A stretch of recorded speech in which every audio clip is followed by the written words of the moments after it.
When I tell you that your wish is coming true, I am not making a prediction based on probability or wishful thinking. I am stating a principle that is as exact as mathematics. The law of assumption, which governs all of creation, ensures that what you assume to be true, what you feel to be real, with the intensity of faith, must objectify itself in your world. It must become your reality. Think about why you are witnessing these words right now. Is it truly by accident? There are no accidents in a universe governed by law. You are here because something within you has been seeking confirmation, seeking the knowledge or the reminder that what you have been desiring is on its way to you. And I say to you with absolute certainty, it is. Many of you have been dwelling in states of lack or limitation. You have been telling yourself stories about why you cannot have what you desire, what circumstances are against you, why others are more blessed than you are. But I tell you now, these are merely assumptions you have accepted as truth. They have no power over you except the power you continue to give them through your attention and belief. Your consciousness is the only reality. What you are conscious of being, you become. If you persist in the feeling that your wish is already fulfilled, if you sleep in the assumption of its reality, nothing in this world can prevent its manifestation. This is the law by which all things come into being. Consider for a moment, have you been faithful to your desire? Have you been dwelling in the end, feeling the reality of your wish fulfilled? Or have you been vacillating between faith and doubt, between the consciousness of having and the consciousness of wanting? Remember, the feeling of the wish fulfilled is the secret of creation. It is not about trying to make something happen through physical effort or struggle. It is about assuming the feeling of already having what you desire. The outer world is merely a reflection, a shadow of your inner assumptions.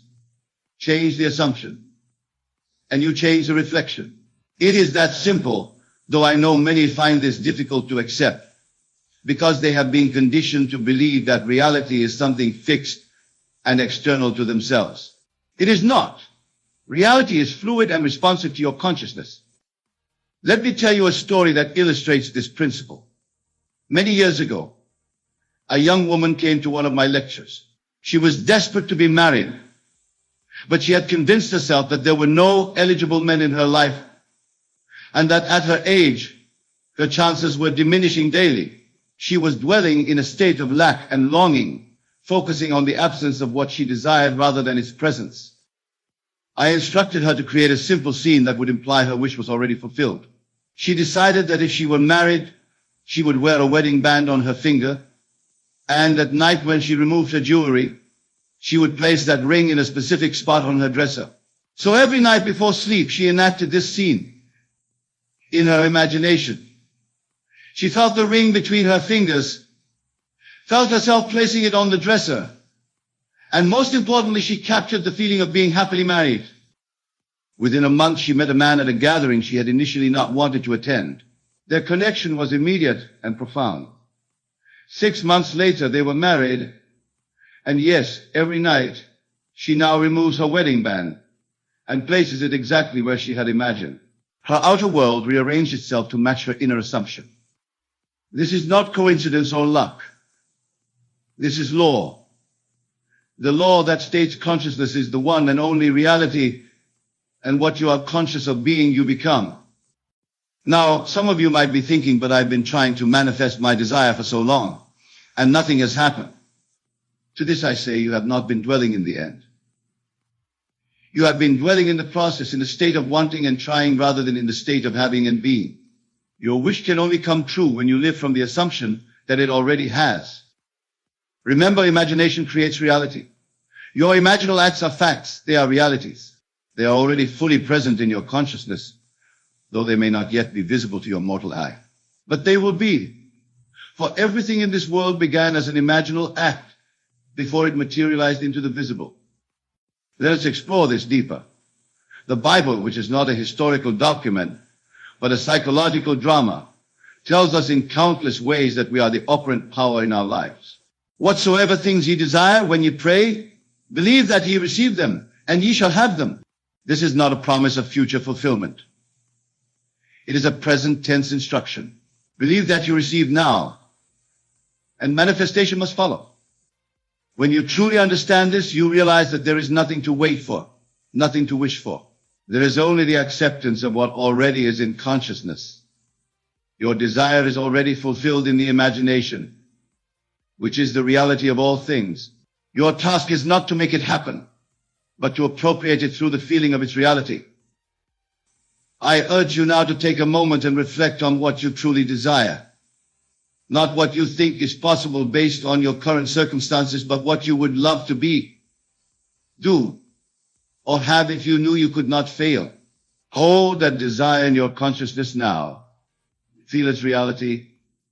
Feel the satisfaction, the joy, the sense of completion that comes with its fulfillment. Can you feel it? Can you taste it? Can you accept that in the realm of imagination, where all creation begins? It is already done. This is the faith that moves mountains. Not faith in some external power to it for you, but faith in the reality of your own imaginal acts. The world you see is a picture of your own consciousness made visible. If you don't like what you see, change your consciousness and the picture will change accordingly. There is no other way to effect permanent change in your life. All attempts to change the outer without first changing the inner are temporary at best and often result in the same patterns recurring in different forms. Consider this: you are not a body with a consciousness. You are consciousness itself, temporarily expressing through a body. Your true identity is the observer, the awareness in which all experiences arise. This awareness, this I am, is God himself. I and my Father are one, as the scripture says. When you say I am, you are invoking the name of God, for that is his name forever. Whatever you attach to I am becomes your reality. I am sick creates the experience of sickness. I am wealthy creates the experience of wealth. I am loved creates the experience of being loved. Watch your I am statements carefully, for they are the most powerful creative declarations you can make. Now let us return to the title of this message. This video appeared because your wish is coming true. Do you see the profound truth in this statement? This video, this message, is part of the bridge of incidents leading to the fulfillment of your desire. It has appeared in your experience now because you are ready to receive the final pieces of understanding that will allow your manifestation to complete itself. Everything in your experience is there by your invitation through your consciousness. Nothing comes uninvited. If this message resonates with you, it is because you have called it forth from the depths of your being. Your wish has set in motion the forces that will bring about its fulfillment. And this is one of the steps on that journey. Let me share another principle that is critical to understand. Time in the physical world is not what determines when your desire will manifest. It is the intensity and consistency of your feeling, your assumption, that determines the timing. What you believe to be true with absolute conviction, while feeling the emotion of its reality, manifests with a speed proportional to the intensity of that feeling. Many of you have desires that you've been holding for years, wondering why they haven't manifested. The answer is simple. You have not yet fully convinced yourself of their reality. You still see them as something to be attained in the future, rather than something that is already yours in the present. The moment you truly believe with every fiber of your being that your wish is fulfilled, in that moment it is done, and nothing can prevent its expression in the outer world. This is why people who have had profound spiritual experiences, moments of complete faith and knowing, often report miraculous manifestations. There is nothing miraculous about it. It is simply the law functioning as it always does, but with an intensity of belief that accelerates the manifestation process. So how do you cultivate this level of faith? Through persistent imagination, through the daily practice of dwelling in the end, of living from the assumption that what you desire is already yours. This is not pretending or self-deception. This is understanding the true nature of reality and working with it rather than against it. Your physical senses tell you what is. Your imagination tells you what can be. And what can be already is in the only place where reality truly exists, in consciousness. Let me emphasize something important here. Many spiritual teachings advise you to detach from your desires, to release your attachment to outcomes. While there is wisdom in this, it is often misunderstood. True detachment comes not from giving up your desire, but from knowing it is already yours in consciousness. When you know something is yours, you are no longer anxious about getting it. You are relaxed in the knowledge of possession. This is the state you must cultivate, the calm, confident knowing that what you have imagined is already a fact in consciousness and must by law materialize in your experience. This is not attachment in the needy sense. It is appropriation in the spiritual sense. Consider how you feel about something you already have and take for granted, like the ability to breathe or the beating of your heart. You don't worry about these things because you know they are already yours. Bring this same knowing to your desires and watch how quickly they manifest. I want to share with you another powerful technique for impressing your subconscious mind with the reality of your desire. It is the technique of revision, which allows you to rewrite your past and in doing so, change your future. If you have had experiences that contradict your desire, experiences of failure or disappointment, do not allow them to define your expectation of the future. Instead, revise them. Before you sleep each night, replay the events of the day in your imagination, but change them to align with your desired outcome. See yourself succeeding where you failed, receiving what you were denied, being recognized where you were overlooked. This is not denial of reality. It is the recognition that what we call reality is fluid and responsive to consciousness. By revising the past in imagination, you are actually changing the patterns of thought and expectation that create your future experiences. You are breaking the cycle of repetition that keeps you bound to unwanted circumstances. Remember, your subconscious mind does not distinguish between an actual physical event and one that is vividly imagined. To your subconscious, both are equally real. Use this to your advantage by consciously creating memories of experiences that align with your desires. I have tested this principle countless times in my own life and in the lives of those who have applied my teachings. It works with mathematical precision when properly understood and applied. Your imagination, directed consciously and with feeling, is the tool by which you shape your reality. Now, let us address another common misconception. Many believe that their desires must come through specific channels or in specific ways. They try to dictate not only what they want, but how it should come to them. This is a limitation that often delays manifestation. When you place your order with the universe through your imagination, allow the infinite intelligence of life to determine the how and the when. Your job is to dwell in the end, to maintain the feeling of the wish fulfilled. The means by which it will come to pass are often far more ingenious and perfect than anything your limited conscious mind could devise. This doesn't mean you shouldn't take inspired action when it presents itself. But such action should come from a place of knowing that what you desire is already yours, not from a place of trying to make it happen through force or struggle. Think of it this way. When you order a package online, you don't concern yourself with the specific route the delivery truck will take to bring it to you. You trust that it will arrive. Apply this same trust to the manifestation of your desires. Know that once you have placed your order through the feeling of the wish fulfilled, it must come to you by the bridge of incidents best suited to its expression. Another vital aspect of successful manifestation is persistence. Neville Goddard spoke often of the importance of persisting in your assumption until it hardens into fact. One imaginal act, no matter how vivid, is rarely enough to completely transform a deeply entrenched belief system. You must return to your imaginal scene repeatedly, dwelling in it with the same joy and conviction each time, until it feels more real to you than the evidence of your senses. This is not about quantity of time, but quality of feeling. 10 minutes of fully absorbed, emotionally charged imagination is worth more than hours of half-hearted visualization. Make your imaginal scene so vivid, so emotionally compelling, that you temporarily forget your current reality. This is the kind of imagination that changes your world. Let me tell you about a man who came to me years ago. He was in a position he hated, working for a boss who undervalued him, earning far less than his talents deserved. He had been trying to manifest a new position for months with no success. When I asked him about his approach, he told me he had been visualizing receiving a job offer.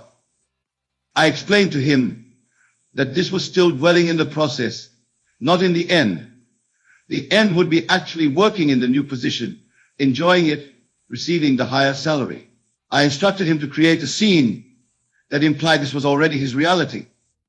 He decided to imagine a conversation with a friend in which he was sharing how much he loved his new role and how appreciated he felt.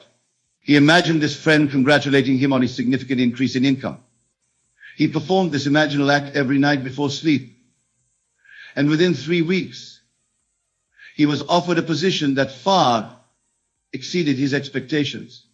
The interesting part was that this opportunity came through a channel he never would have anticipated, from a connection he had made years earlier and had almost forgotten. This illustrates the wisdom of focusing on the what, not the how. Your desire knows its own way into expression. Trust the process and keep your attention on the feeling of the wish fulfilled. Now I want to address a question that many of you may have. What about desires that seem impossible given my current circumstances? Perhaps you desire a relationship, but there is no romantic prospect in sight. Perhaps you desire financial abundance, but your debts are mounting and your income is limited. Perhaps you desire perfect health, but you have received a troubling diagnosis. To this I say circumstances do not matter. Only state of consciousness matters. Your current circumstances are merely the fruit of past assumptions. They have no power to determine your future unless you continue to give them that power through your attention and belief. In the realm of imagination, there are no limitations. All things are possible to him who believes. Your task is not to figure out how to overcome your circumstances, but to so completely immerse yourself in the feeling of your wish fulfilled that your circumstances have no choice but to conform to your new assumption. This requires a certain death of the old self, the self that is identified with limitation and lack. You must be willing to let that self die so that your new concept of self aligned with your desire can be born. This is the true meaning of rebirth. It is not a physical death, but a psychological one, a radical shift in consciousness from identifying with what is to identifying with what you choose to be. The scripture tells us, except a corn of wheat fall into the ground and die, it abideth alone. But if it die, it bringeth forth much fruit. Your old concept of self must die for your new concept to bear fruit in your experience. This death is not to be feared, but embraced, for it leads to a resurrection into a higher, more expanded state of being. As we continue to explore the profound truth that your wish is coming true, let us consider the role of feeling in manifestation. Feeling is the secret of successful manifestation. It is not enough to intellectually affirm that your desire is fulfilled or to create mental pictures without emotion. You must feel the reality of your desire with such intensity that emotionally you are living from its fulfillment now. This feeling is what impresses the subconscious mind, which is the creative power within you. The subconscious accepts as true what the conscious mind feels to be true, and then proceeds to bring about circumstances and events that align with that truth. How do you cultivate this feeling? By entering fully into your imaginal scene, by making it so vivid and real that it temporarily displaces your awareness of present circumstances. You must see what you would see, hear what you would hear, feel what you would feel, if your desire were already a physical fact. Many people attempt to manifest from a place of desperation or urgent need. This is counterproductive because the feeling of desperation contradicts the feeling of fulfillment. You cannot feel unfulfilled and fulfilled at the same time. Choose carefully which feeling you will entertain, for that is the feeling that will determine your experience. I often recommend that before you enter into your imaginal scene, you first relax your body and quiet your mind. A relaxed state makes your subconscious more receptive to new impressions. Take several deep breaths, release all tension, and then proceed to construct your scene. In this receptive state, your imaginal experience will make a deeper impression on your subconscious mind. Another powerful approach is to capture the feeling of your wish fulfilled just as you are falling asleep. The moments between wakefulness and sleep are particularly potent for impressing the subconscious. If you can fall asleep feeling that your desire is already fulfilled, you give your subconscious mind hours to work uninterrupted on bringing that assumption into physical expression while you sleep. Remember, your subconscious mind is active 24 hours a day. It never rests. By giving it the impression of your fulfilled desire before sleep, you allow it to work throughout the night on rearranging the substance of your world to match your assumption. Let me share a personal experience that demonstrates this principle. Many years ago, I desired to speak to large audiences about these principles. At the time, I was speaking to very small groups, often just a handful of people. But I knew that what I am sharing with you now needed to reach thousands. Each night before sleep, I would imagine standing before a vast audience. I would feel the excitement in the room, hear the applause, and feel the satisfaction of knowing that these transformative ideas were reaching so many. I persisted in this assumption night after night, even though my physical circumstances showed no immediate sign of change. Within a year, I was invited to speak at venues I never could have accessed through my own efforts or connections. The audiences grew from dozens to hundreds to thousands. The bridge of incidents that led to this manifestation was so perfect, so natural, that I not understood the law. I might have called it mere good fortune, but I knew it was the direct result of my persistent assumption. This principle applies to every area of life without exception. There is nothing you cannot be, do, or have when you understand and apply the law of assumption. Health, wealth, love, creative expression, spiritual growth, all are responsive to this one principle. Now, there is another aspect of successful manifestation that we must address. It is the principle of naturalness. For your manifestation to appear in your physical reality, your assumption must feel natural to you.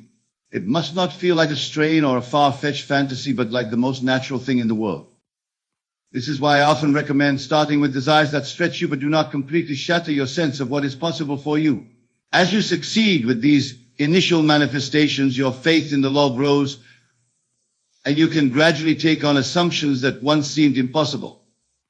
Remember, the feeling of naturalness comes with repetition.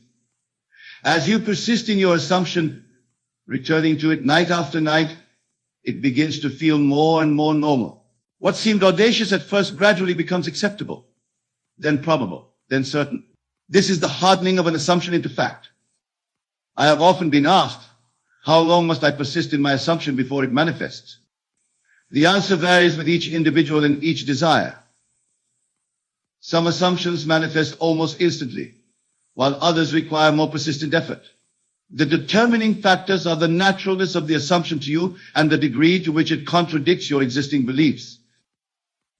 A desire that aligns closely with your current self-concept will manifest more quickly than one that requires a dramatic shift in identity. This is not because one is more difficult for the law to accomplish. All things are equally possible to the law, but because your own consciousness may offer more resistance to assumptions that feel foreign to your established self-concept. This is why self-concept is so crucial in a manifestation.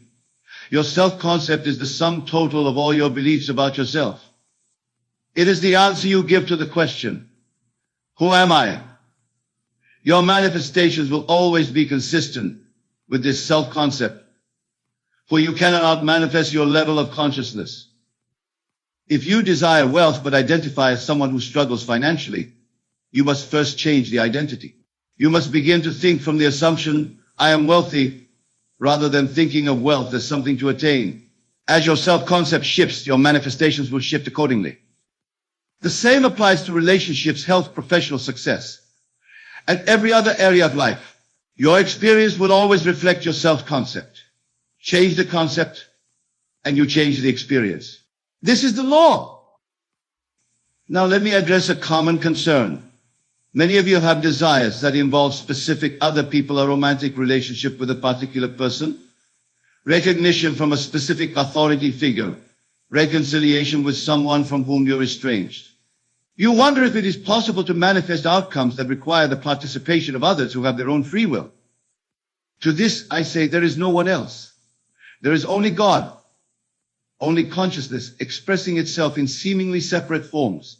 The people in your life are reflections of states within your own consciousness. Change your consciousness, and they change in your experience. This does not mean they have no free will. It means that in your experience, they express the aspects of themselves that align with your consciousness.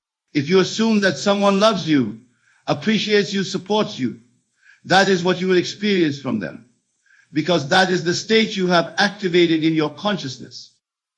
Many have tested this principle and found it to be unfailingly accurate. Relationships that seemed beyond repair have been restored. People who seemed cold and distant have become warm and loving. Adversaries have become allies, all through a shift in consciousness on the part of one individual. Remember, you are not manipulating others when you assume a new state regarding them. You are simply exercising your God-given power to experience life from the state of your choosing. Everyone remains free to express according to their own consciousness, but in your world they will express in accordance with your assumptions about them. This understanding liberates you from dependence on the attitudes and behaviors of others. You no longer need to change them. You need only change your assumption about them. As you do, you will find that they change in your experience, often in ways that surprise and delight you. Let me share a story that illustrates this principle. A woman came to me in distress over her marriage. Her husband had become cold and distant, often staying out late without explanation. She feared he was involved with someone else and was contemplating leaving her. She had tried everything to reconnect with him, romantic gestures, confrontations, pleading, all to no avail. I instructed her to revise her perception of the situation. Rather than seeing him as distant and possibly unfaithful, she was to assume that he was deeply in love with her, devoted to their marriage, and finding her irresistibly attractive. Each night before sleep, she would imagine him expressing his love and commitment to her. She would feel the joy and security of being cherished by him. Initially, she found this difficult because it contradicted her current experience so dramatically. But she persisted, and within 2 weeks, she noticed subtle changes in his behavior. He began to come home earlier. He became more communicative. Then one evening, he brought her flowers and suggested they plan a second honeymoon. Within a month, their marriage had transformed completely. Was this a coincidence? No. It was the law in operation. She had changed her assumption, and her outer world reshaped itself to match that assumption. Her husband had always had the capacity to be loving and devoted. She simply activated that state in her consciousness, and it was reflected back to her in his behavior. This principle applies not just to personal relationships, but to all human interactions. In business, in community, in every area of life where you engage with, they will reflect back to you your assumptions about them and about yourself in relation to them. If you assume that people are hostile, competitive, or judgmental, that is what you will experience from them. If you assume they are kind, cooperative, and appreciative, that is what you will experience. The choice is always yours, and it is made not through your words or actions, but through your assumptions. As we continue to explore the fulfillment of your desire, let us consider the role of gratitude in manifestation. Gratitude is not merely a virtuous attitude, it is a powerful creative force. When you express gratitude for something, you affirm its presence in your life. You acknowledge it as real and present, not as something hoped for in the future. Many people withhold gratitude until after their desire has manifested physically. This is backwards. Gratitude is most powerful when it precedes manifestation, when it is offered for what exists in consciousness, but not yet in physical form. Begin now to give thanks for the fulfillment of your desire. Feel the gratitude you would feel if it were already an accomplished fact in your physical experience. This gratitude offered before the physical evidence appears is the highest form of faith. It says, I know it is done, and I am thankful. This attitude of thankfulness accelerates manifestation because it aligns you vibrationally with the reality of your desire.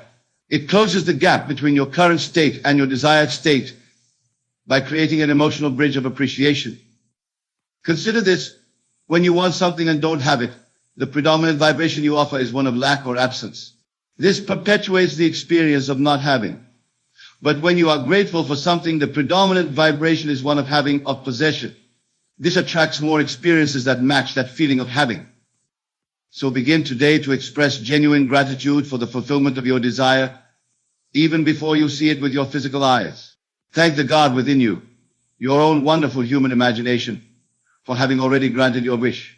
Feel the relief, the joy, the sense of completion that comes with knowing it is done.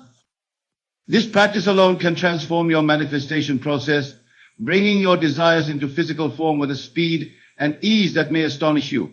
Gratitude is the attitude that accelerates manifestation. Now, as we near the conclusion of this message, I want to emphasize a truth that may be the most liberating of all. You are not bound by your past. Your future is not determined by what has gone before. It is determined solely by your present assumptions. Many of you have had experiences of disappointment, failure, or loss. You may believe that these experiences predict your future, that they establish patterns that will continue to repeat. This is not true. Your past has no power over your future except the power you give it through your belief in it. Every moment is a fresh opportunity to assume a new state. Every night when you sleep, you have the chance to die to your old self and be reborn to your ideal. This rebirth is not a physical event, but a psychological one, a shift in consciousness from what has been to what you choose to be. Remember the words of Scripture, "Behold, I make all things new." This is not a promise for some distant future. It is a statement of an eternal truth. The creative power within you, your own wonderful human imagination, is always making all things new. It is not bound by the past or limited by physical circumstances. It is free to create anew in every moment. Your only task is to direct this creative power through your conscious assumption of the state you desire to experience. As you assume that state, feeling its reality, your outer world must reshape itself to match your inner knowing.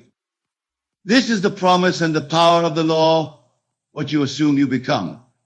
What you feel as true must objectify itself in your physical experience. This is not a matter of hope or possibility. It is a matter of law. As you apply this law consciously, you will discover that you are indeed the operant power in your life. You are not a victim of circumstances, but the creator of them. Your consciousness is the one and only reality, and everything in your experience is a reflection of that consciousness. I tell you again with absolute conviction, this video appeared because your wish is coming true. It came into your experience at this precise moment, because you are ready to receive the understanding that will allow your desire to manifest completely in your physical world. The fact that you are hearing these words now is evidence that your consciousness has shifted to a place of readiness. Your own wonderful human imagination has orchestrated this moment as part of the bridge of incidents leading to the fulfillment of your desire. Trust this process. Know that what has begun in consciousness must complete itself in experience. The seed of your desire, planted in the fertile soil of your imagination and watered with the feeling of its reality, must grow into manifestation. This is law. As we conclude, I urge you to take this message into the silence of your own being. Reflect on the desire that is most dear to your heart. See it as already fulfilled. Feel the joy, the satisfaction, the sense of completion that comes with its fulfillment. Give thanks for it as an accomplished fact. Then release it into the law, knowing that what you have felt as real in consciousness must objectify itself in your world. Go about your days from the calm certainty that it is done. Let go of anxiety, striving, and doubt. They have no place in the consciousness of one who knows the law and lives by it. Your desire is now in the hands of a power far greater than your conscious mind, the power of your own subconscious, which is God Himself operating within you. This power knows how to bring your desire into manifestation through the perfect bridge of incidents. Trust it completely. Remember always, your consciousness is the one and only reality. What you are conscious of being, you become. Your world is a picture of your consciousness made visible. As your consciousness changes, your world must change to reflect it. Live from the assumption that your wish is fulfilled. Persist in that assumption until it hardens into fact. And watch as the circumstances of your life rearrange themselves to match your new consciousness. This is the promise and the power of the law. This video has appeared because your wish is coming true. Accept this truth, live from it. and prepare to witness the miraculous unfolding of your desire in the world of form. For the law never fails, and you, through your conscious use of it, are the master of your destiny. Believe in the reality of your desire now. Feel its fulfillment as a present fact. Give thanks for its expression, and know beyond all doubt that it is done. Your wish is accomplished. Your desire is fulfilled. Your prayer is answered. It is finished. The law has been set in motion by your assumption, and nothing in this world can prevent its expression.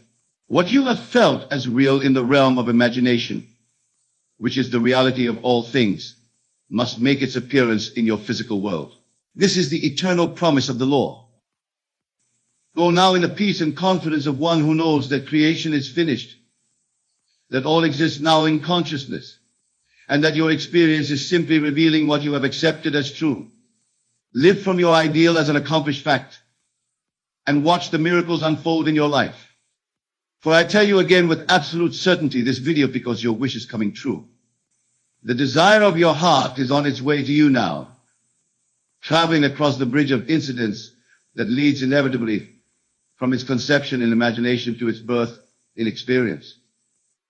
Trust the process, love the law, and live in the joyous expectation of good, knowing that what you have assumed must manifest. This is the law and the promise.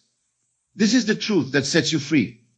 Ladies and gentlemen, my beloved brothers and sisters, today I come to you with a word that will shake the very foundation of your spirit, a revelation that will transform your thinking, elevate your faith, and position you to walk in the fullness of God's promises.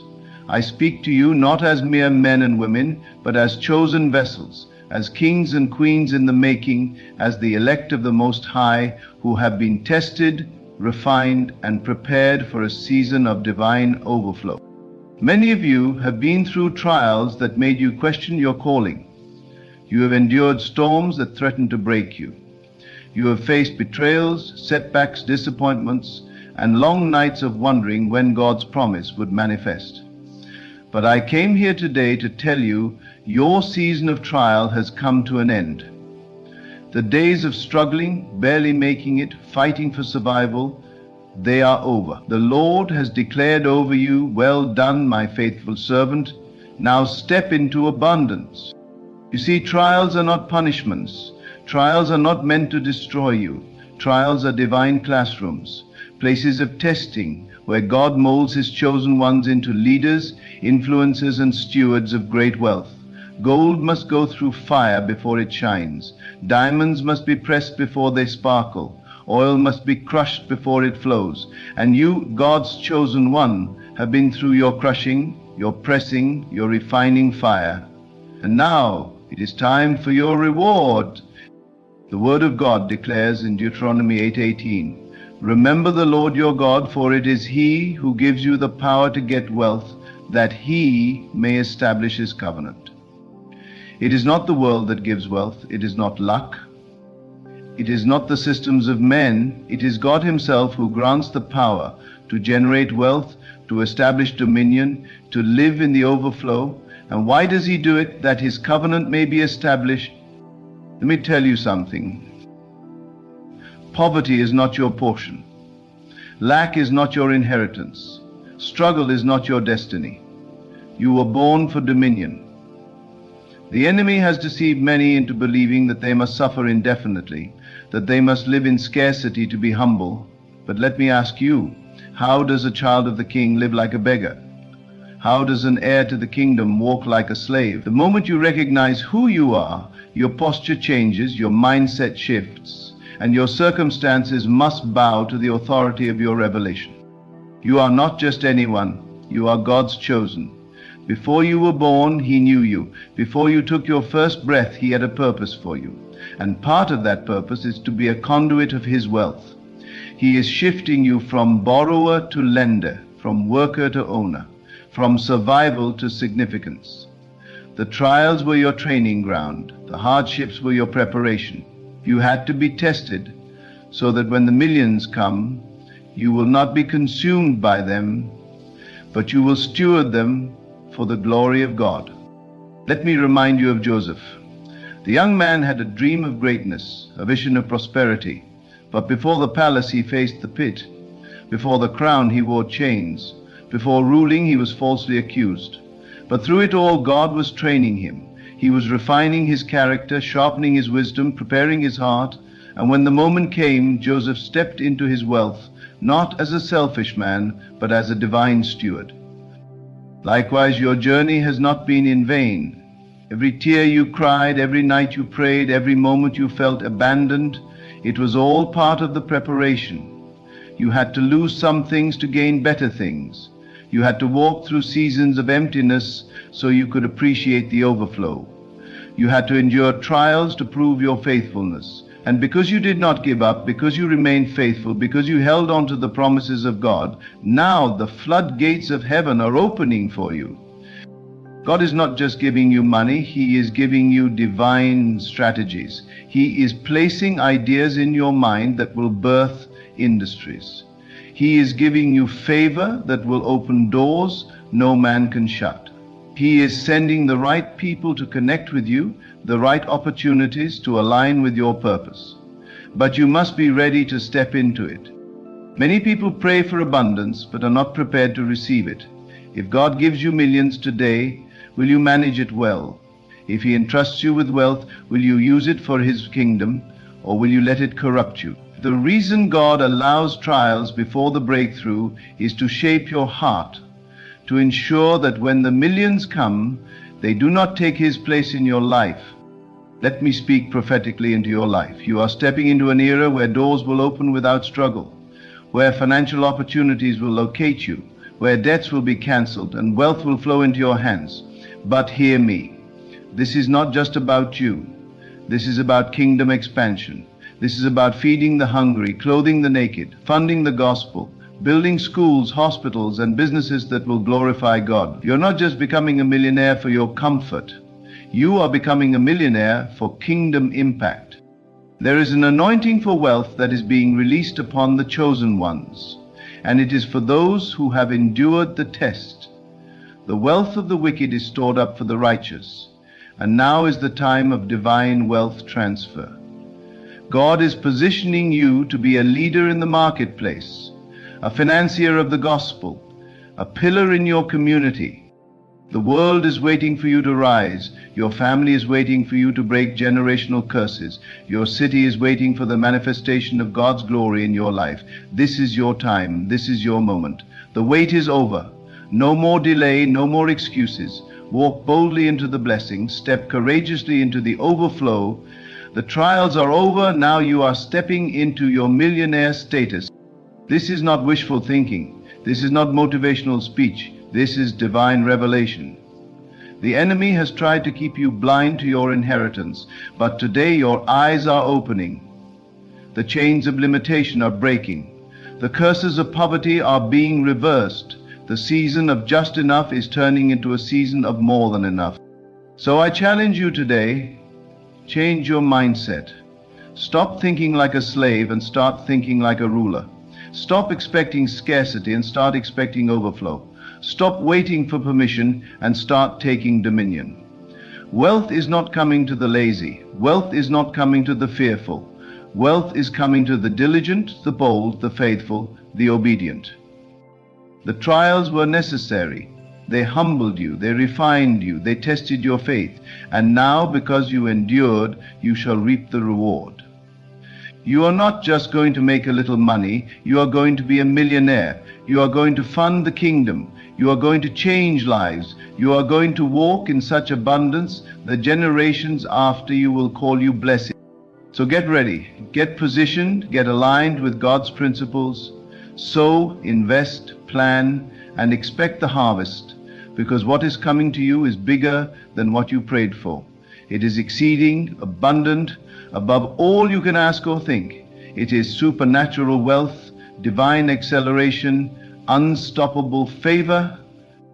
The trials are over, and now you're going to be a millionaire. Hallelujah. The problem with many of God's people is not that they lack the capacity for greatness, but that they have been conditioned by the world to expect struggle as their permanent reality. Some of you have been so accustomed to hardship that when God opens a door, you hesitate. When an opportunity comes, you question it. When the breakthrough is at your doorstep, you shrink back in fear. But let me remind you today, God does not bring you through trials just to leave you in the wilderness. He does not allow you to be tested without a reward in mind. Every struggle has a purpose. Every hardship has a lesson. Every delay has a divine reason. And when that purpose is fulfilled, God will do exactly what He promised. He will bless you beyond measure. There are some of you who have been faithful in seasons of lack, and God has been watching. He has seen how you have managed the little you had. He saw you give when it was hard to give. He saw you trust when it was hard to trust. He saw you serve when you were tired and weary. And because you have been faithful over little, He is now about to make you ruler over much. The reason God allows seasons of testing is not to break you, but to qualify you. You have been tested, and now you are stepping into promotion. The trials were the prerequisite for your next level. Many people want the crown without the process. They want the millions without the discipline.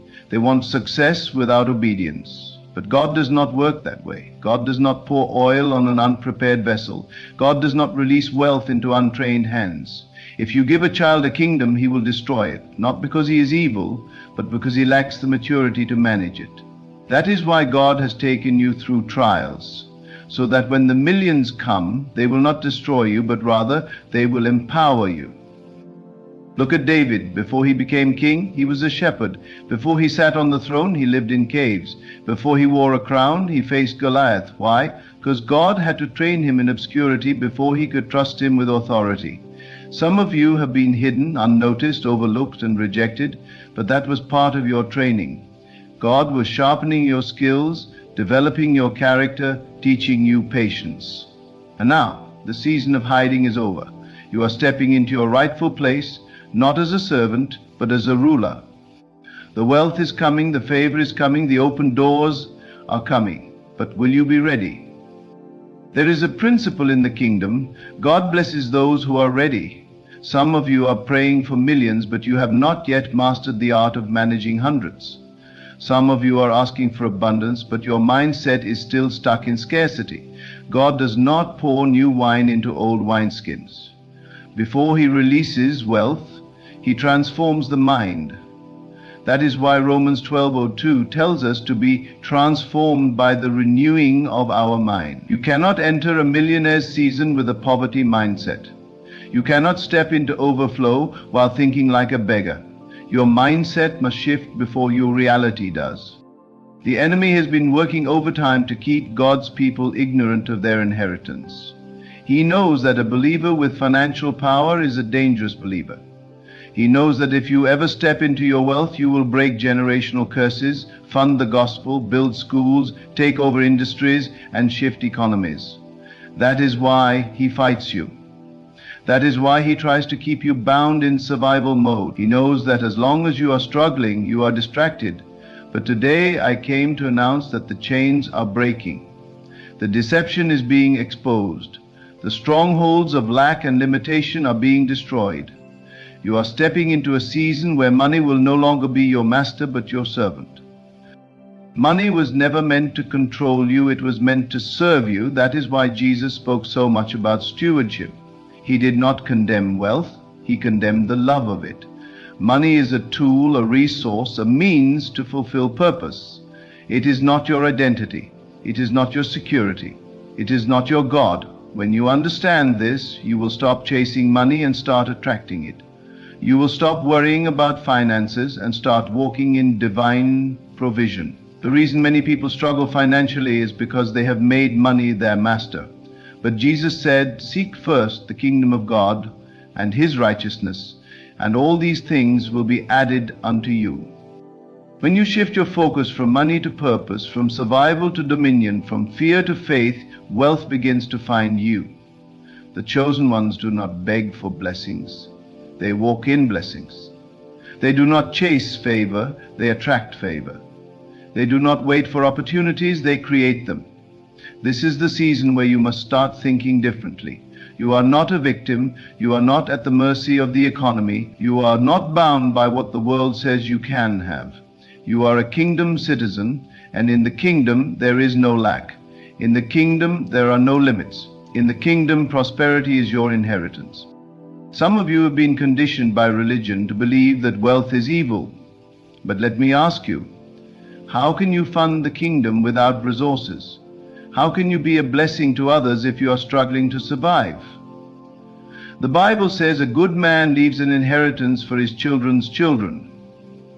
You are not called to leave debts behind. You are called to leave a legacy. The wealth that is coming to you is not just for you.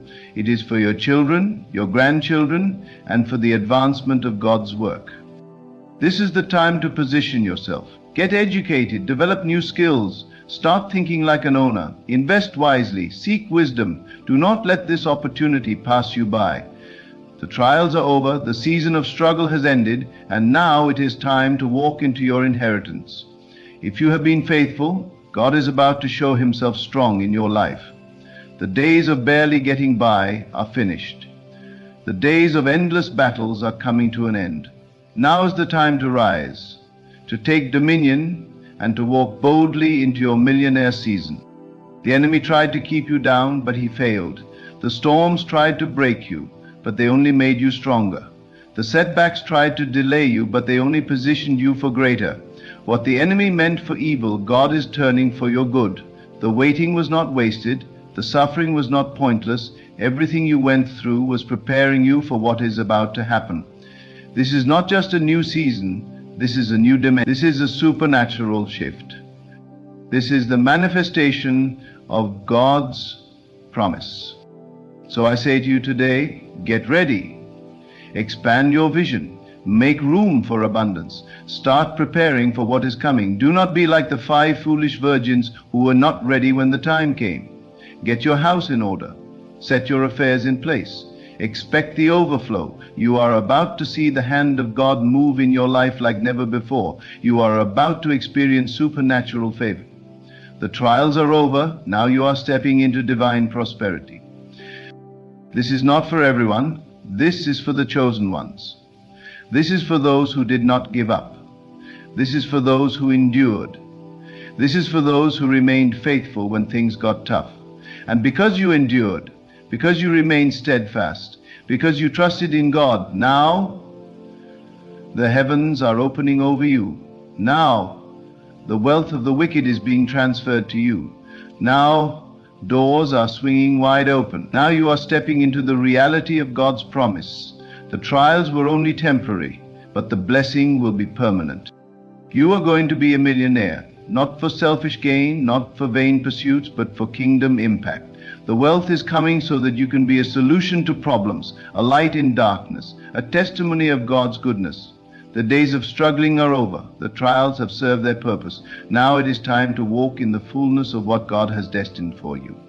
The season has shifted. The floodgates have opened. The trials are over, and now you are going to be a millionaire. The journey you have walked has been necessary. Every tear you shed, every hardship you endured, every moment of doubt you faced, it was all preparing you for this. God was not punishing you.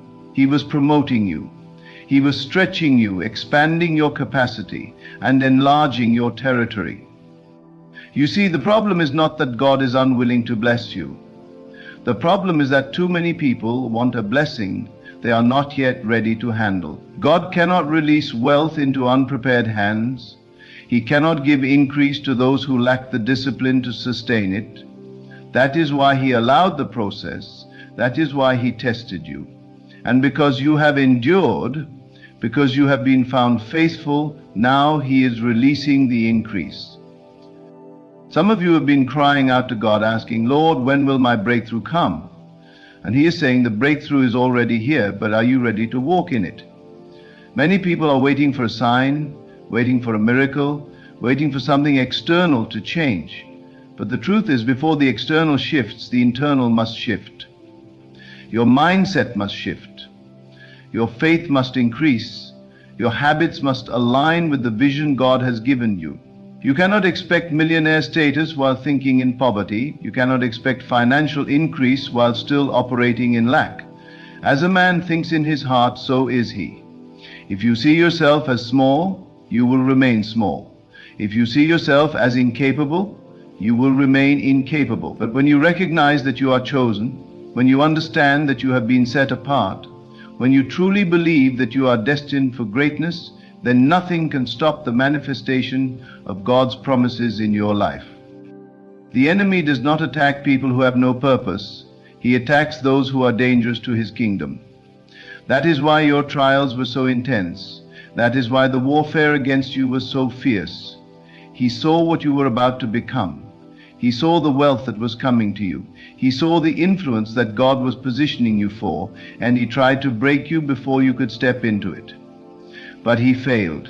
You are still standing, you are still believing, you are still trusting, and because you did not give up, because you did not quit, now you are stepping into your season of supernatural release.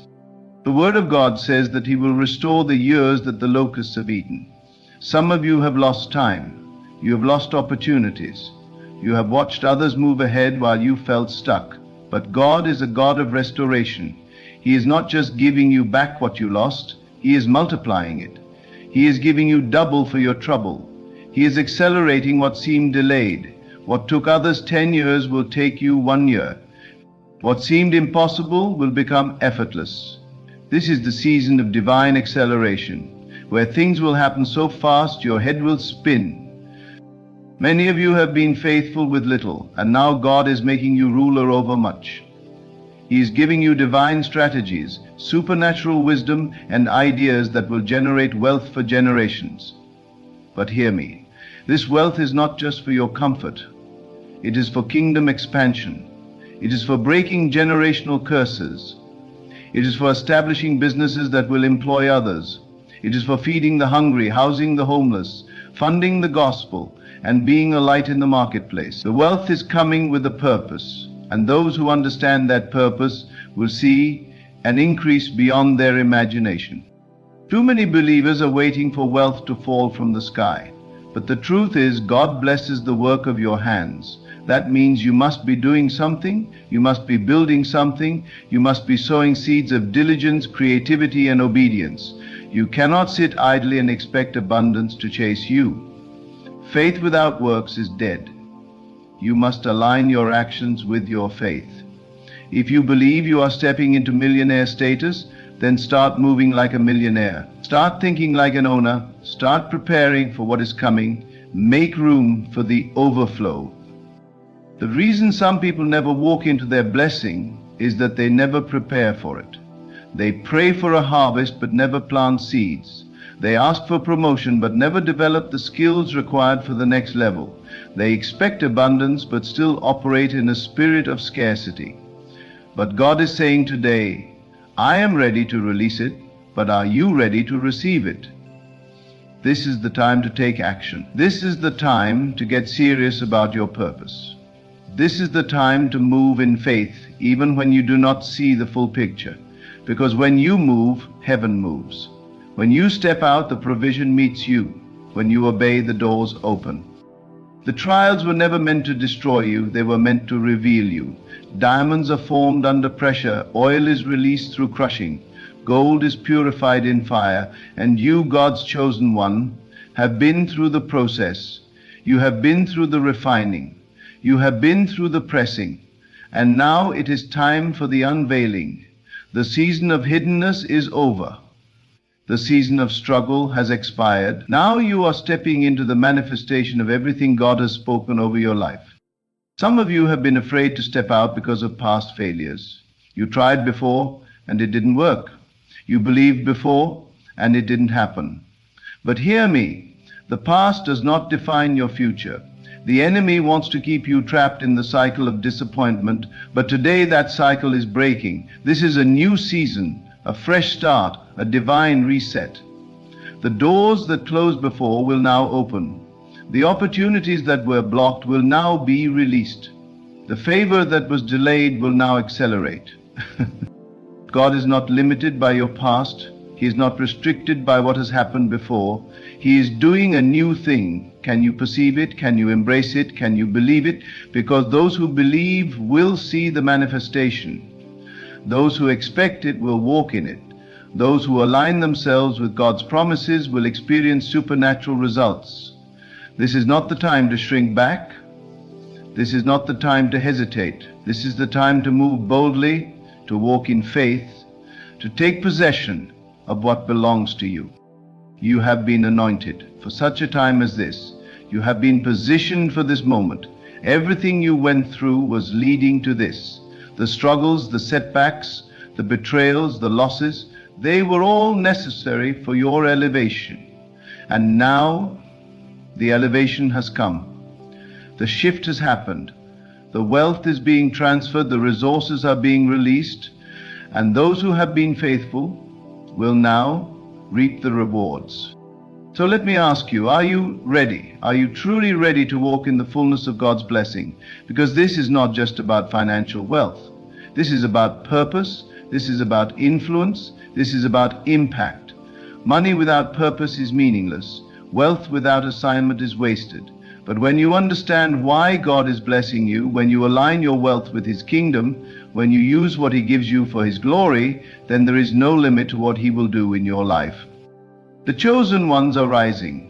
The marketplace leaders, the kingdom financiers, the business owners, the innovators, the problem solvers, they are emerging.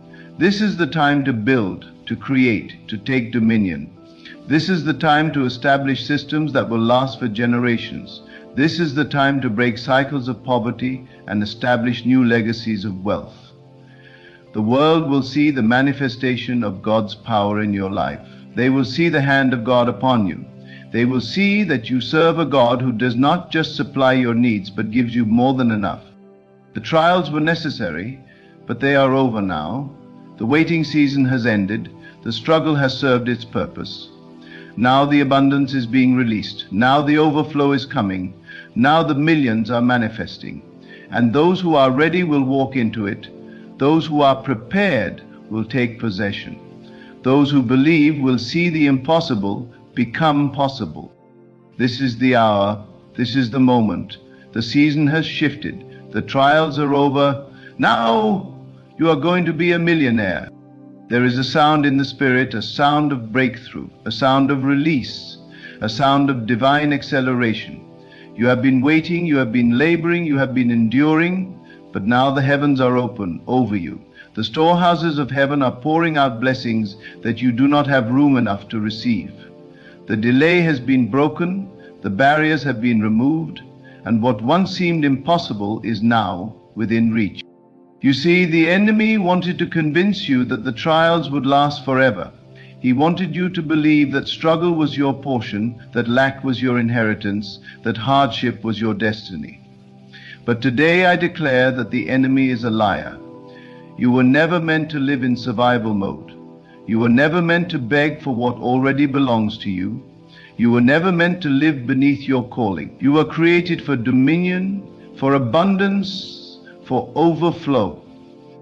You were designed to be the lender and not the borrower, the head and not the tail, above and not beneath. And now you are stepping into that reality. This is a divine wealth transfer. This is supernatural favor. What took others decades to accomplish will happen for you in moments. Contracts will find you, clients will seek you out, partnerships will be established, doors you did not even knock on will open, your name is being spoken in rooms you have never entered. People are being divinely positioned to bless you, to invest in you, to elevate you, not because of luck, not because of chance, but because God has ordained it. Because the trials were only a test, and now that you have passed, you are stepping into your season of divine reward.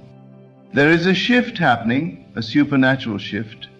It is happening right now, even as you hear these words. Things are aligning in the spirit. Mountains are being moved. Chains are breaking. And as you step forward in faith, you will see the evidence. You will see the manifestation. You will see the fulfillment of God's promises.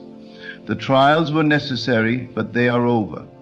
The struggle was a process, but it is complete. Now the floodgates of heaven are open. Now your millionaire season has arrived. Now is the time to walk boldly in the manifestation of God's promises. The trials were never meant to define you. They were meant to refine you. The struggle was never your destiny. It was only preparation for your elevation. You have been tested. You have been stretched. You have been shaped for this moment. And now the season of lack has come to an end. Step forward with faith. Move with expectation. Align your mind, your actions, and your spirit with the abundance that God is releasing into your life. This is not the time to shrink back, not the time to doubt, not the time to hesitate. Everything you have endured was for this purpose, to position you for increase, to establish you in dominion, to release you into wealth that will not just bless you, but will impact generations. The shift has happened. The doors are open. The opportunities are before you. The trials are over. Now, step into your millionaire season with confidence, knowing that God has ordained it, heaven has sanctioned it, and nothing can stop what He has set in motion. The time is now. Let us begin this journey of self-discovery and empowerment. For in these principles lies the key to your freedom, your peace, and your ultimate power. Principle 1, the power of consciousness. The first and most fundamental principle we must grasp is that consciousness is the only reality. Everything you perceive, everything you experience, every circumstance in your life is but an outpicturing of your consciousness. The world you see is a mirror reflecting back to you your own mental states, your own assumptions about reality. Many of you may find this concept challenging to accept at first. You may argue, but Neville, I see a solid world around me. I feel it, I interact with it. Surely this is reality. To this I say, what you perceive as solid and real is nothing more than a shadow cast by the light of your conscience. Consider for a moment your dreams. When you're in a dream, does it not feel real? Do you not interact with people, touch objects, experience emotions? Yet when you awaken, you realize it was all a creation of your mind. I tell you now, what you call your waking life is no different. It is a dream, a grand collective dream, but a dream nonetheless. Once you truly grasp this principle, once you internalize it and live from it, you will understand that nothing can affect you unless you allow it to affect your consciousness. For you are not a powerless observer of reality, but the very creator of it. This understanding is the foundation upon which all else is built. It is the bedrock of your invincibility, the source of your power. For if consciousness is the only reality, and you are the master of your consciousness, then you are the master of your reality. But how do we wield this power? How do we shape our consciousness to create the reality we desire? This leads us seamlessly into our second principle. Principle 2, the law of assumption. The law of assumption states that if you assume a state to be true and persist in that assumption, it must harden into fact. This law is the cornerstone of creation, the very mechanism by which you shape your reality. When you assume a state, you are essentially declaring to the universe, this is who I am. This is what is true for me. And the universe, being nothing more than an outpicturing of your consciousness, has no choice but to conform to your assumption. But remember, my dear friends, this law works both ways. If you persistently assume limitation, lack, or fear, these two will harden into fact. This is why so many people find themselves trapped in cycles of negativity and misfortune. They are unwittingly assuming these states into existence. The key then is to consciously choose your assumptions. Assume states of abundance, of joy, of success, of love. Persist in these assumptions regardless of any seeming contradictions in your external reality. For remember, the external is but a shadow of your past assumptions. As you change your assumptions, the shadow must change to match the new shape of your consciousness. This principle of assumption is your shield against the slings and arrows of outrageous fortune. For how can external circumstances affect you when you know that you are the very author of those circumstances? But assumption alone is not enough. To truly harness the power of this principle, we must understand the role of feeling, which brings us to our third principle. Principle 3, the importance of feeling. Now, as we delve deeper into these principles, we come to a crucial understanding. It is not enough to merely think about your desired state. You must feel it. You must embody it with every fiber of your being. Feeling is the secret, my dear listeners. It is the bridge between your conscious mind and your subconscious mind, between your current reality and your desired reality. When you can genuinely feel the reality of your desire, when you can live in the emotion of your wish fulfilled, you activate a power beyond your wildest imagination. Think for a moment of a time when you were deeply in love. Recall the feeling, the emotion of it. How did it color your world? How did it affect your perceptions, your actions, your very being? This is the power of feeling. It transforms you from the inside out. In the same way, when you can feel the reality of desire, when you can live in the emotion of your wish fulfilled, you transform your entire being. You begin to think, act, and perceive in alignment with your desired reality. And as you do so, the external world has no choice but to reflect this new state back to you. This principle of feeling is your armor against the assaults of doubt and fear. For when you are filled with the feeling of your desire fulfilled, how can doubt find a foothold? How can fear take root? They simply cannot penetrate the radiant energy of your assumed state. But how do we generate these feelings? How do we create such vivid, transformative emotions? This brings us to our fourth principle, a principle that unlocks the full creative power of your mind. Principle 4, the power of imagination. As we progress in our understanding, we come to the fourth principle, the power of imagination. My dear friends, your imagination is not some idle fantasy factory. It is the very workshop of creation. It is the place where all things, all experiences, all states of being are first conceived before they are brought forth into physical reality. Einstein once said, imagination is more important than knowledge.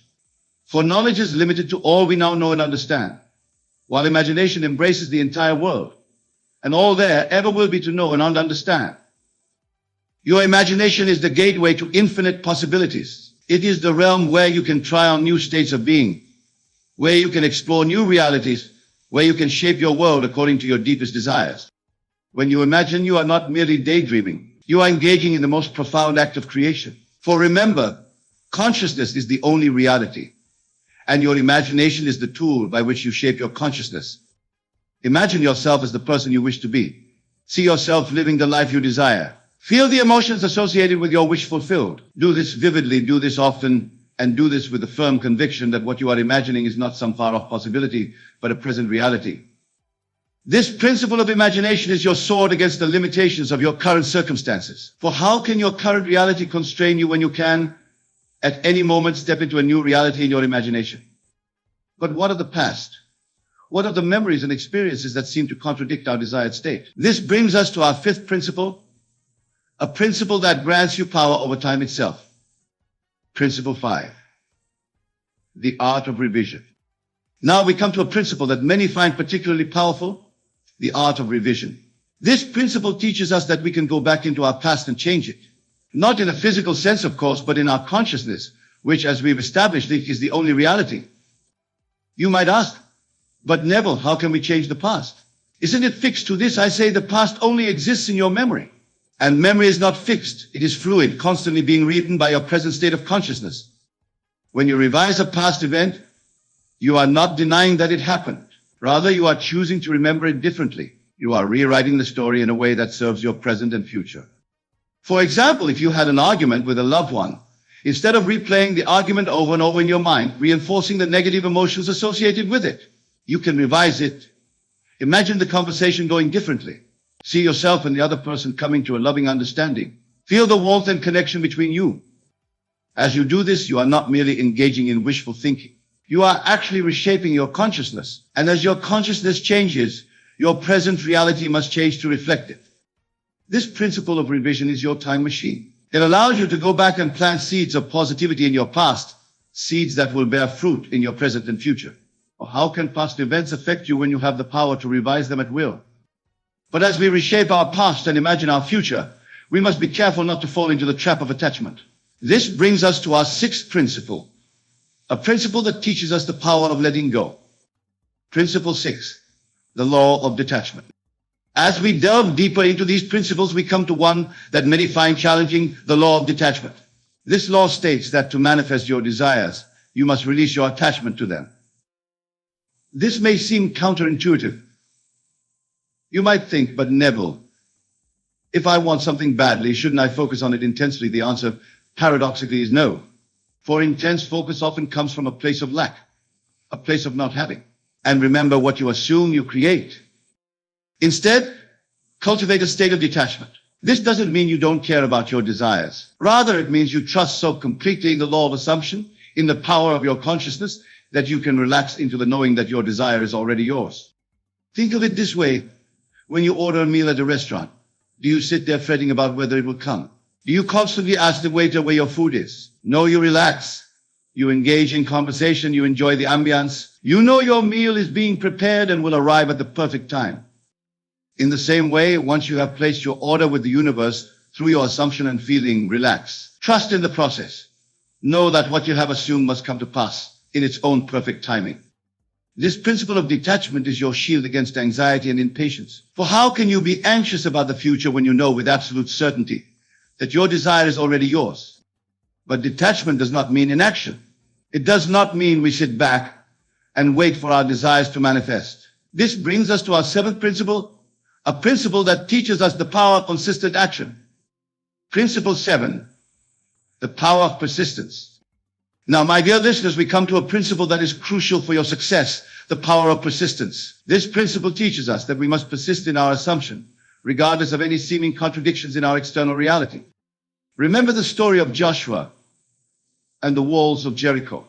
For 6 days, Joshua and his army marched around the city, blowing their trumpets with no visible result. But on the 7th day, when they gave a mighty shout, the walls came tumbling down. This story beautifully illustrates the principle of persistence. Joshua and his men didn't give up when they saw no immediate results. They persisted in their assumption, in their faith, until their desire manifested. In the same way, you must persist in your assumption of your desired state. Even when your senses deny it, even when the world seems to contradict it, you must hold fast to your assumption. For remember, what you see in the external world is always the result of past assumptions. It tells you where you've been, not where you're going. Persistence doesn't mean struggle or strain. It simply means a calm, unwavering faith in the reality of your assumption. It means choosing again and again to live from the state of your wish fulfilled, regardless of any seeming evidence to the contrary. This principle of persistence is your steadfast companion on the journey of manifestation. For how can temporary setbacks discourage you when you know that your persistent assumption must eventually bear fruit? But persistence must be balanced with rest. It must be coupled with a deep sense of peace and completion. This brings us to our 8th principle, a principle that teaches us the power of divine rest. Principle 8, the Sabbath. As we continue our exploration, we come to a principle that is often overlooked but is of utmost importance, the principle of the Sabbath. In this context, the Sabbath is not a specific day of the week, but rather a state of mind, a state of rest and completion. After you have assumed your desire, after you have felt it real, after you have persisted in your assumption, there comes a point where you must rest. This rest is not inaction, but rather a deep, abiding peace that comes from knowing your desire is already yours. In the biblical account of creation, God rested on the 7th day, not because he was tired, but because the work was complete. In the same way, you must come to a point where you can rest in the absolute knowing that your desire is manifested. This state of Sabbath is characterized by a profound sense of gratitude. You are grateful not for what you will receive, but for what you have already received. For in consciousness, in the only reality that truly matters, your desire is already yours. Entering this Sabbath state is crucial for manifestation. It is the final seal on your assumption, the period at the end of your relation to the universe. It is the state from which miracles naturally flow. This principle of the Sabbath is your oasis of peace in the journey of creation. For how can you be disturbed by external circumstances when you rest in the deep knowing that all is well, all is complete? But as we rest in this state of completion, we must also understand the dynamic nature of creation. We must grasp the reciprocal relationship between our inner and outer worlds. This brings us to our 9th principle, a principle that reveals the true nature of cause and effect. Principle 9, the law of reversibility. Now, my dear friends, we come to a principle that may challenge your current understanding of cause and effect, the law of reversibility. This law states that while a physical fact can be the cause of an imagination, it is equally true that an imagination can be the cause of a physical fact. In other words, while it's true that external circumstances can affect your mental state, it's equally true that your mental state can affect external circumstances. And since you have direct control over your mental state, you have indirect but very real control over your circumstances. For example, it's commonly believed that wealth brings a feeling of abundance. And this can certainly be true. But it's equally true that cultivating a feeling of abundance can bring wealth. The same is true for any state or circumstance you desire. This principle of reversibility puts the power back in your hands. Instead of waiting for circumstances to change so that you can feel better now knowing that this feeling will inevitably lead to improved circumstances. Remember, the external world is but a shadow of your consciousness. Change your consciousness, and the shadow must change. This is not wishful thinking or self-deception. This is working with the fundamental laws of creation.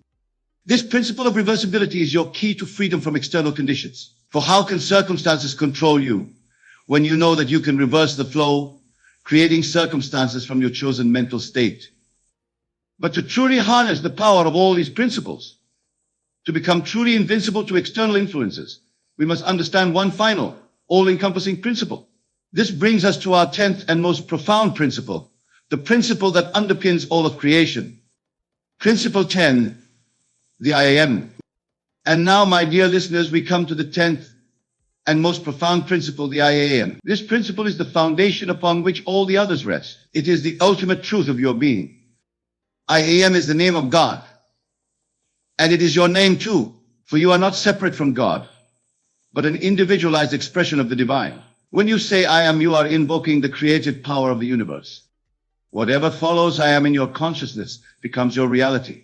If you say I am weak, you invoke and embody weakness. If you say I am strong, you invoke and embody strength. This is not mere positive thinking. This is aligning yourself with the creative power of the universe.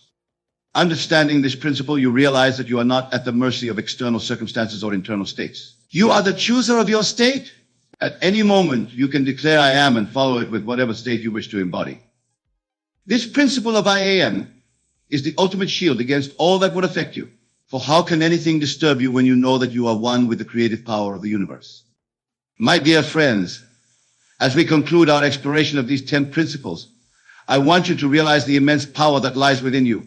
These principles are not mere theories or philosophical concepts. They are practical tools for living, keys to unlocking the infinite potential that resides within you. When you truly grasp these principles, when you live from them consistently, you become unshakable. Nothing can affect you because you know that you are the affecting power in your world. You are not a victim of circumstances, but the creator of them. Imagine for a moment what your life would be like if you fully embodied these principles. Imagine moving through your days with the unshakable knowing that you are the master of your fate, the captain of your soul. Imagine facing challenges not with fear or anxiety, but with the calm certainty that you have the power to overcome them, to transform them, to use them for your growth and evolution. This is not a fantasy, my friends. This is your birthright. This is the truth of who you are. But remember, knowing these principles intellectually is not enough. You must apply them. You must live them. You must become them. Start now. Choose a state you wish to embody. Perhaps it's confidence, or abundance, or love. Assume that state. Feel it. Live from it. Persist in it.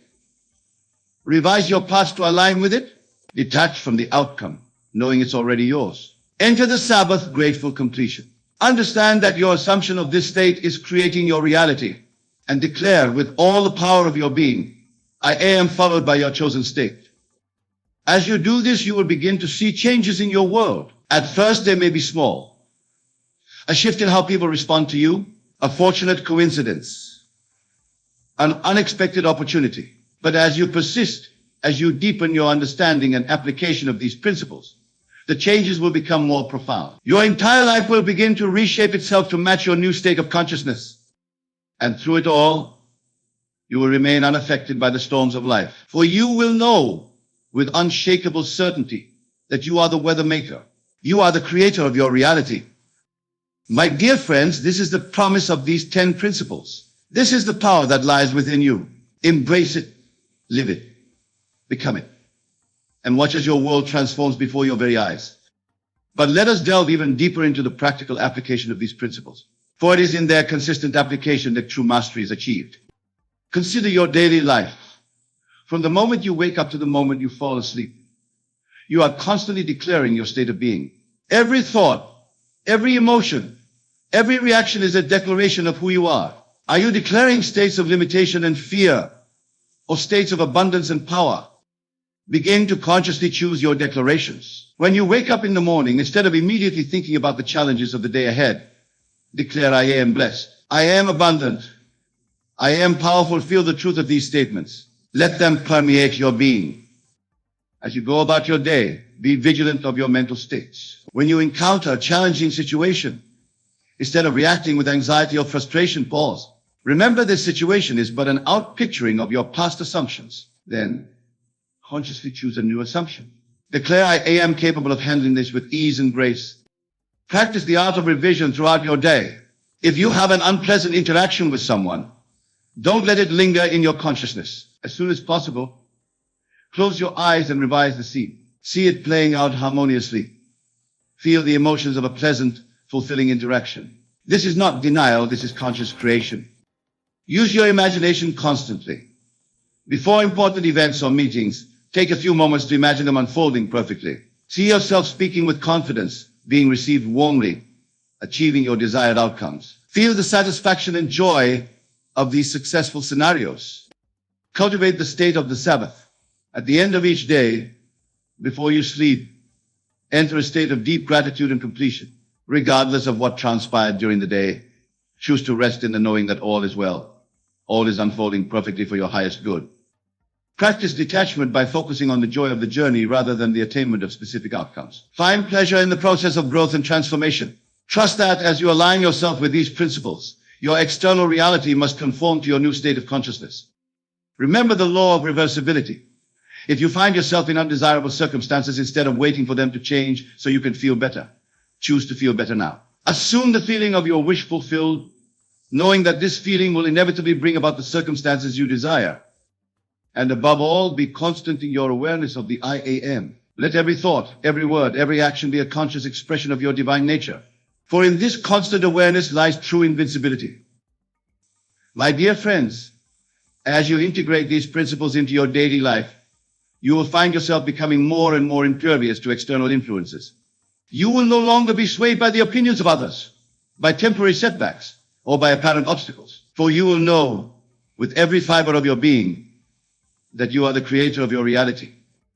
But this journey of mastery is not just for your own benefit.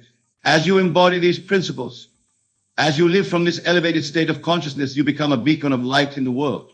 You inspire others by your example. You show them what is possible when we fully embrace our divine nature. For remember, the world is yourself pushed out. As you transform your own consciousness, you contribute to the transformation of the entire world. Every assumption of a higher state, every act of revision, every moment of Sabbath rest ripples out into the collective consciousness, elevating all of humanity. This is the true power of these principles. They not only free you from the influence of external circumstances, but they also empower you to become a force for positive change in the world. Imagine a world where more and more people understand and apply these principles. Imagine a collective consciousness rooted in abundance, love, and endless possibility. This is the world you are helping to create as you master these principles in your own life.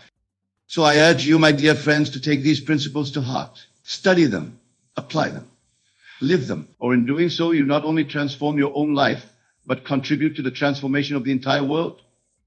Go forth now, armed with this knowledge, empowered by this understanding. Be the conscious creator you were born to be. For in doing so, you not only transform your own life, but you contribute to the transformation of the entire world. Remember, the world is yourself pushed out. As you embody these principles, as you live from this elevated state of consciousness, you uplift all of humanity. You become a beacon of light, showing others what is possible when we fully embrace our divine nature. In closing, I want to remind you of a profound truth. You are not merely a human being having a spiritual experience. You are a spiritual being having a human experience. And armed with these 10 principles, you can make that human experience as glorious, as joyful, as abundant as you choose. Be bold in your assumptions. Be daring in your imagination. Be unwavering in your persistence. For you are the operant power in your world. You are the author of your life story. Nothing can affect you unless you allow it to affect your consciousness. Go now and create the life you've always dreamed of, for you are the architects of your own destiny, the creators of your own reality. Nothing can affect you when you live from these principles, for you are one with the creative power of the universe. And as you go forth, remember that this journey of mastery is ongoing. Each day presents new opportunities to deepen your understanding, to refine your application of these principles. Embrace these opportunities. Welcome the challenges that arise, for they are but invitations to prove the power of your consciousness. Let every experience, whether perceived as positive or negative, be a testament to your creative power. For in truth, there are no positive or negative experiences. there are only opportunities for growth, for deepening your understanding, for strengthening your faith in the power of your consciousness. As you continue on this path, you will find that your life becomes a living demonstration of these principles. You will become living proof of the transformative power of consciousness. And in doing so, you will inspire countless others to embark on their own journey of self-discovery and empowerment. My dear friends, the power to create the life you desire, the power to remain unaffected by external circumstances lies within you. It always has, and it always will. These 10 principles are simply keys to unlocking that power, to bringing it into your conscious awareness so that you may wield it deliberately and effectively. So go forth with confidence, with joy, with the unshakable knowing that you are the master of your fate, the captain of your soul. Let nothing disturb your peace. Let nothing shake your faith. For you are one with the creative power of the universe, and in that oneness lies your invincibility. Thank you. And may your imagination be filled with wonders beyond measure. May your consciousness expand to embrace the infinite possibilities that lie before you. And may you always remember the truth of who you are, the operant power, the divine creator, the I Am. Before we delve into these rules, let us first understand the nature of attachment itself. In the world of Caesar, we are taught from an early age that our happiness, our very sense of self, is dependent on others. We are conditioned to believe that our worth is measured by the affection and approval of those around us. This, my dear friends, is the great illusion that keeps us bound to a life of limitation and suffering. But I say unto you, true freedom lies not in clinging to others, but in recognizing the divinity within yourself. For you are God made manifest, the very essence of creation expressing itself in human form. And in this realization lies the power to detach from all external sources of validation and love. Now, let us turn our attention to the first rule of emotional detachment. Recognize the I Am within. This rule, my beloved listeners, is the foundation upon which all else is built. For until you truly understand and embody the I Am presence within you, you will forever be at the mercy of external circumstances and relationships. The I Am is not some distant, unknowable force. It is the very core of your being, the divine spark that animates your existence. It is the God within, the source of all creation, and the wellspring of infinite possibility. When you say I am, you are invoking the name of God, for did not the scriptures tell us, I am that I am? This is the name by which the divine identified itself to Moses, and it is the name by which you must identify yourself in every moment of your existence. To emotionally detach from someone, you must first attach yourself wholly and completely to the I Am within. This is not a rejection of love or connection, but rather a recognition that all love, all connection, all fulfillment comes from within. Imagine, if you will, a beautiful oak tree. Its branches reach towards the heavens. Its leaves dance in the sunlight. But what gives this tree its strength, its very life? Is it not the roots hidden beneath the earth, drawing nourishment from the soil? So too must you be rooted in the I Am, drawing your strength and sustenance not from the fleeting affections of others, but from the eternal wellspring of divinity within. Practice this, my dear friends.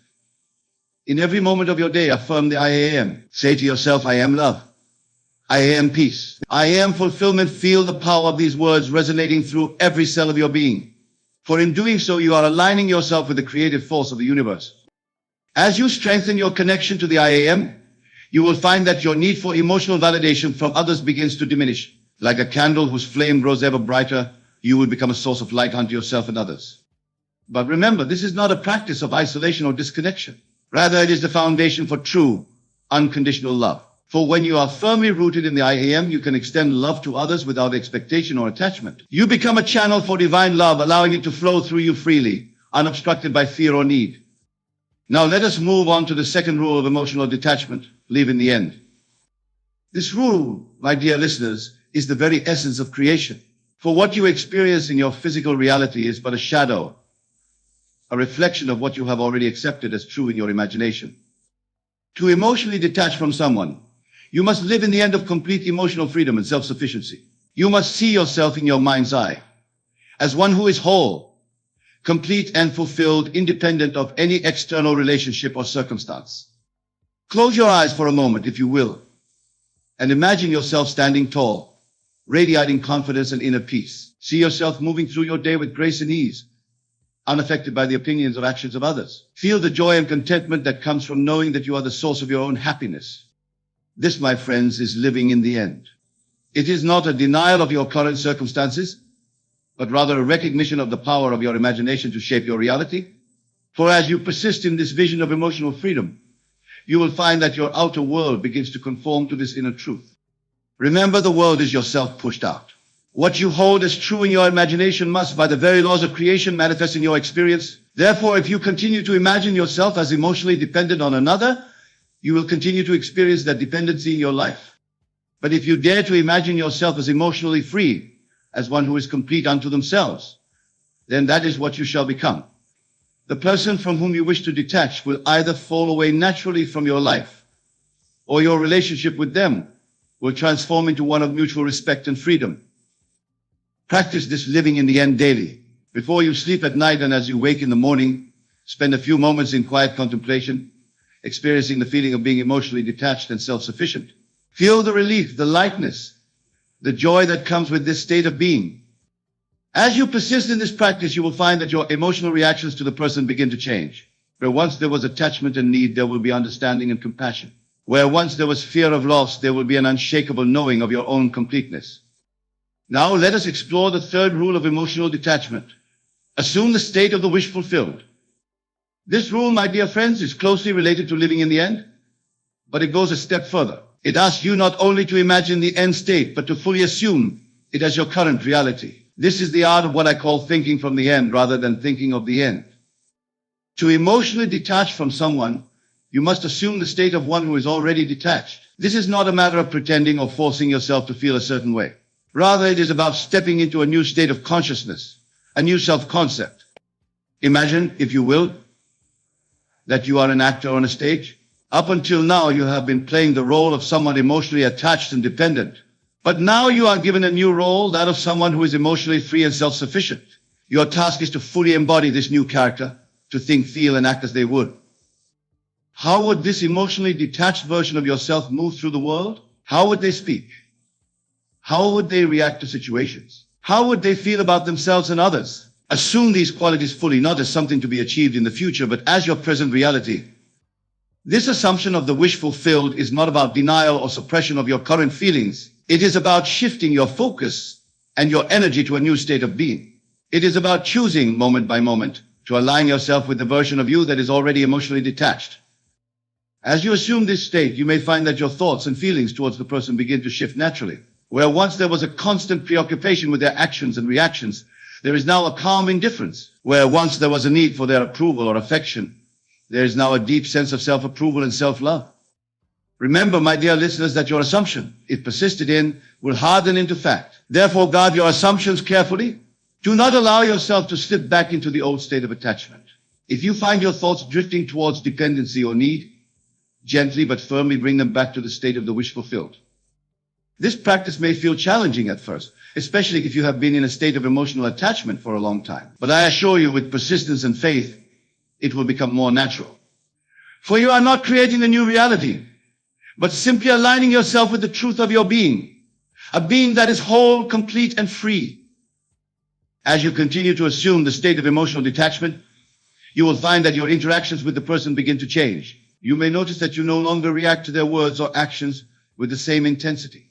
You may find that you can engage with them from a place of calm neutrality, free from the need to control or change them. This, my friends, is the power of assumption.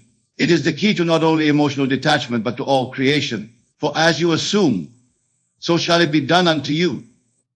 Now let us turn our attention to the fourth rule of emotional detachment. Release all resistance. This rule, my beloved listeners, may seem paradoxical at first, for in your desire to detach, you may find yourself resisting the very feelings and thoughts you wish to release. But I say unto you, what you resist persists. The key to true detachment lies not in fighting against your attachment, but in releasing all resistance to what is. Consider, if you will, the nature of a river. It flows effortlessly towards the sea, not by pushing against the rocks in its path, but by flowing around them. So too must you learn to flow around the obstacles of attachment, rather than struggling against them. Resistance often manifests as judgment of yourself for feeling attached, judgment of the other person for their actions, judgment of the situation itself. But judgment, my dear friends, is the antithesis of detachment. It keeps you bound to the very thing you wish to release. Instead, practice acceptance. Accept your feelings of attachment without condemnation. Accept the other person exactly as they are, without trying to change them. Accept the situation as it is, without wishing it were different. This acceptance is not resignation or passivity. It is not about liking or approving of everything. Rather, it is about acknowledging what is without adding the extra layer of emotional resistance. It is about saying yes to the present moment, even as you work towards creating a different future. As you release resistance, you may find that many of the painful emotions associated with attachment begin to dissolve naturally. For it is not the attachment itself that causes suffering, but your resistance to it. When you cease to fight against what is, you open yourself to the flow of life, allowing transformation to occur effortlessly.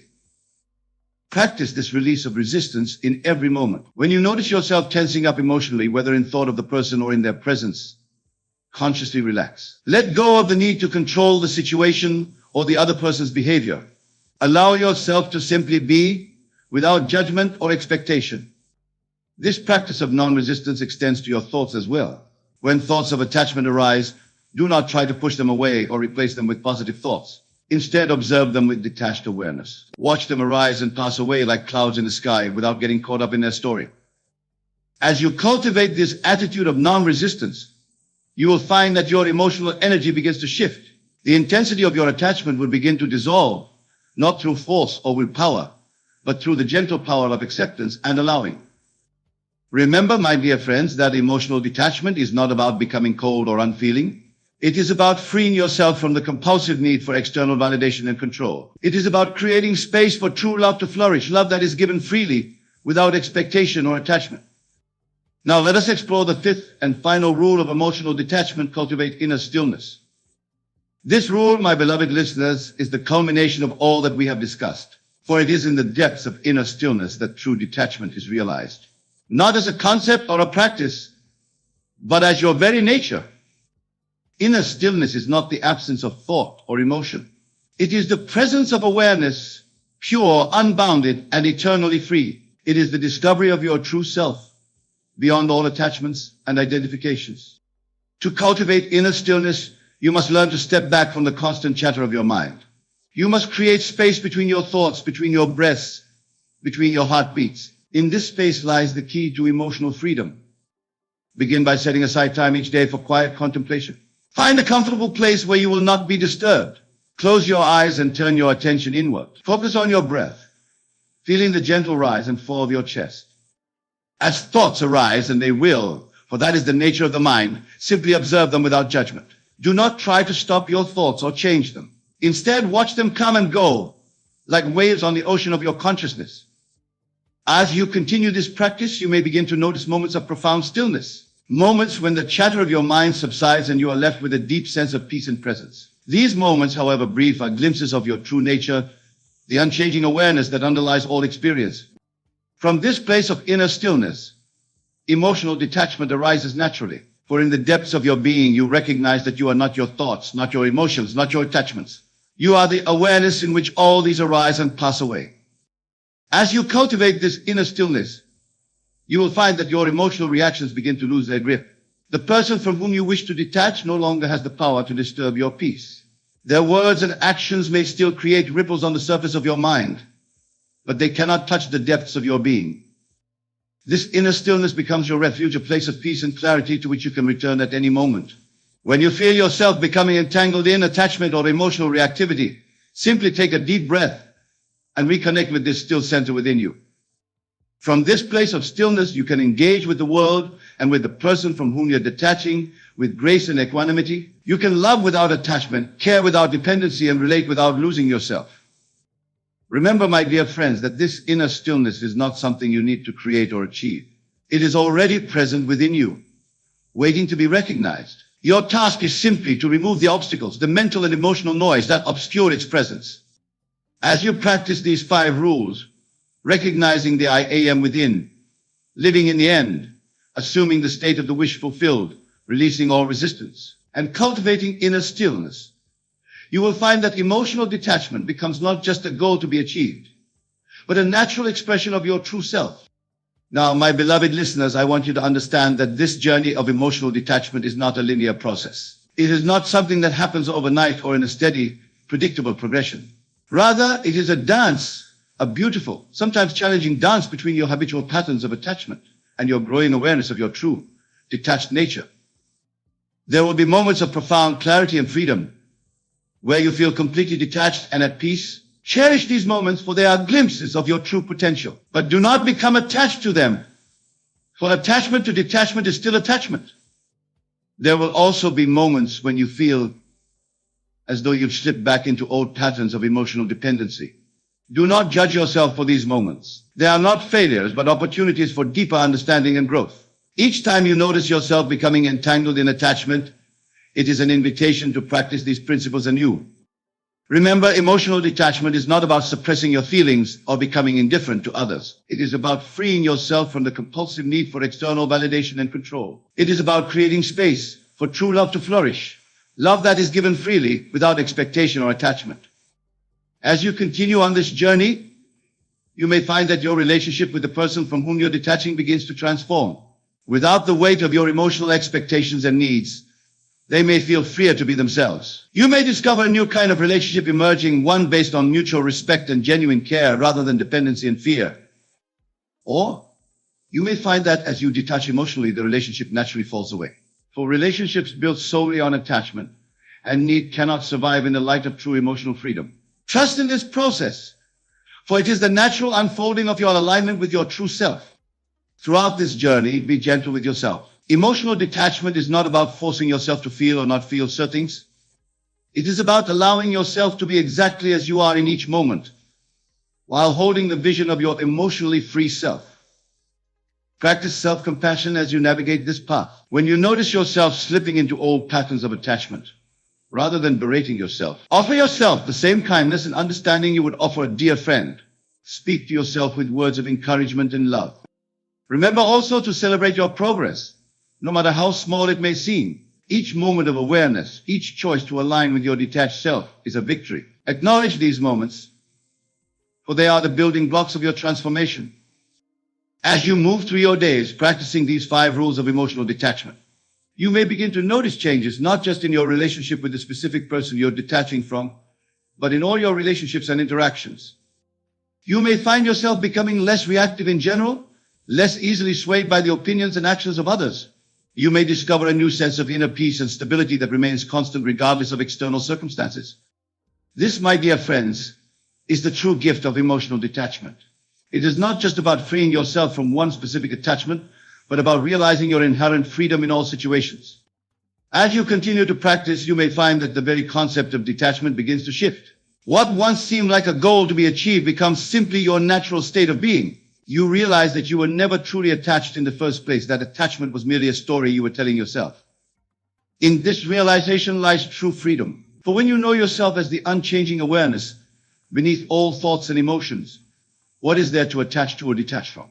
You are already complete, already whole, already free. From this place of inner freedom, you can engage fully with life without becoming entangled. You can love deeply without losing yourself. You can care profoundly without being controlled by your caring. This, my beloved listeners, is the promise of emotional detachment.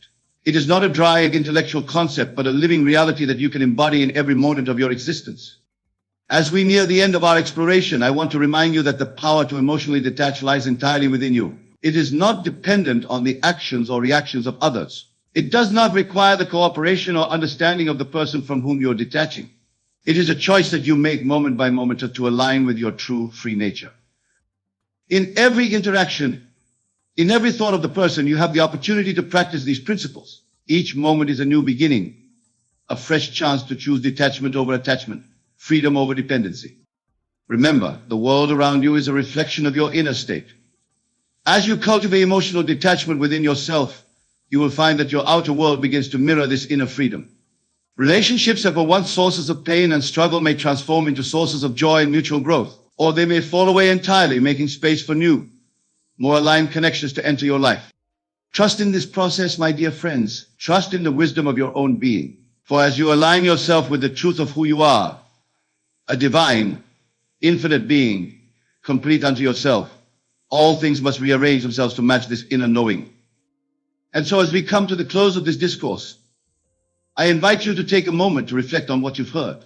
Feel the truth of these words resonating within you. Know that the power to emotionally detach, to free yourself from all limiting attachments, is already within you, waiting to be recognized and expressed. Go forth from this place with a renewed commitment to your emotional freedom.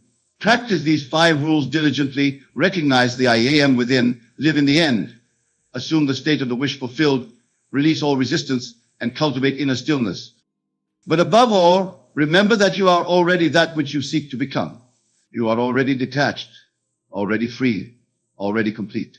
Your task is simply to remove the veils of illusion that obscure this truth.